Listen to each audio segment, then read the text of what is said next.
Umumnya, menulis dikenal sebagai keterampilan yang hanya menggunakan batu dan kapur pada masa lampau, kertas dan tinta pada masa sekarang. Melalui tulisan, manusia mengekspresikan ide dan gagasan, bahkan saran dan kritik dalam berbagai wujud dan bentuk. Namun, bagaimana dengan kaum perempuan suku Sabu?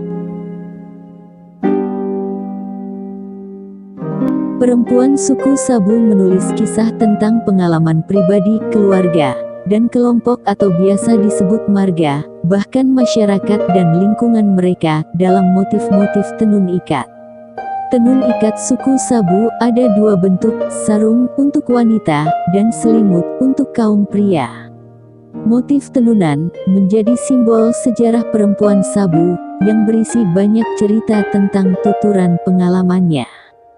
Cerita itu antara lain tentang anak sulung dan anak bungsu yang pertama kalinya melahirkan motif dengan sifat-sifatnya masing-masing. Termasuk juga kehidupan seksual, cara dan pandangan hidup, serta spirit hidup mereka. Motif lainnya juga bercerita tentang hubungan masyarakat dengan lingkungan. Salah satunya tercermin dalam motif daun asam, sayur laut, warna tanah, gambar binatang, pangan, rumah, dan lain-lain.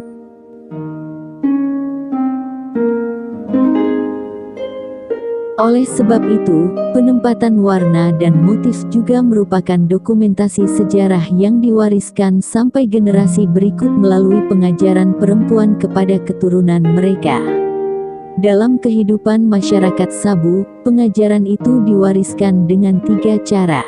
Pertama, pada saat kematian seorang perempuan, perempuan tua yang memiliki pengetahuan mengenai motif tenun akan menceritakan sejarah dan makna motifnya. Cara kedua adalah selama proses menenun. Dalam proses ini, guru pertama bisa jadi seorang ibu. Mereka mengajar anak-anak perempuan bagaimana cara menenun, termasuk pilihan dan penempatan warna dan ukuran motif, sekaligus sejarah dan makna motif itu.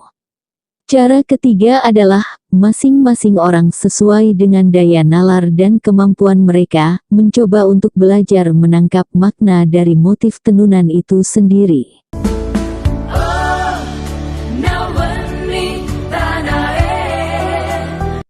Masyarakat Sabu mengenal genealogisnya menurut garis keturunan ibu dan ayah.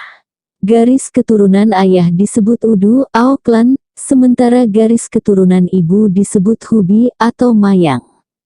Pulau Sabu awalnya dibagi dalam 5 wilayah pemerintahan adat. Secara kebiasaan adat, klan laki-laki biasanya menguasai wilayah adat tertentu.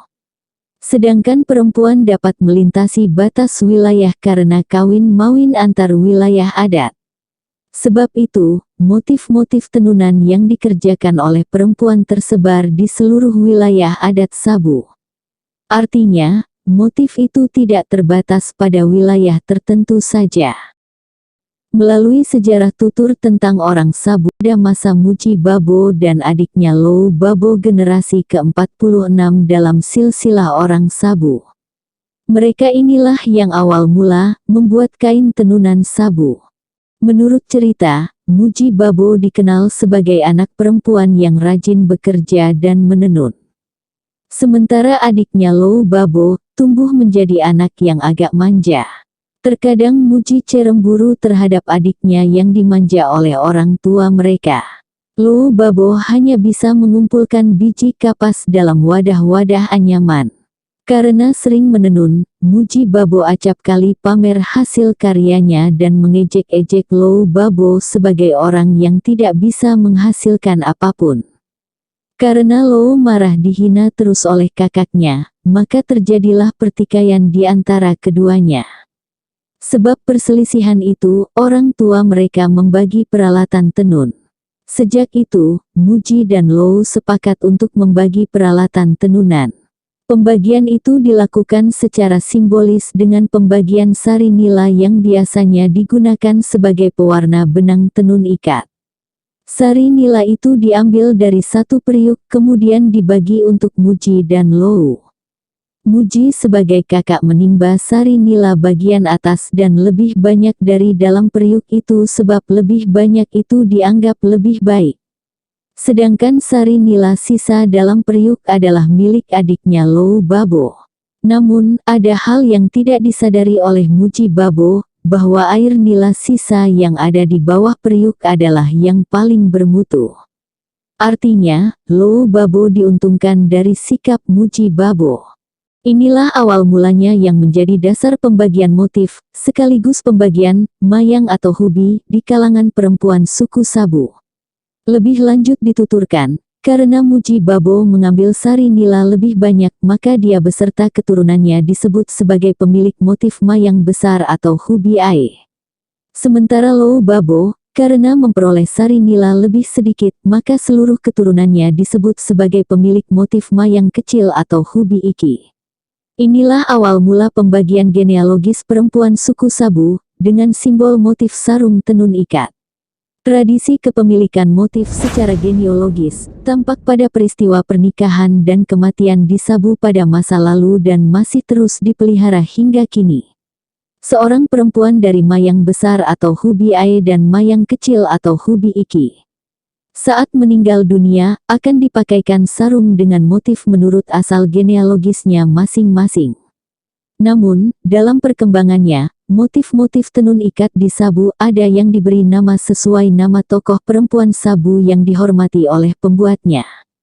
Misalnya, motif Pudila, nama yang terkait peristiwa sejarah tertentu.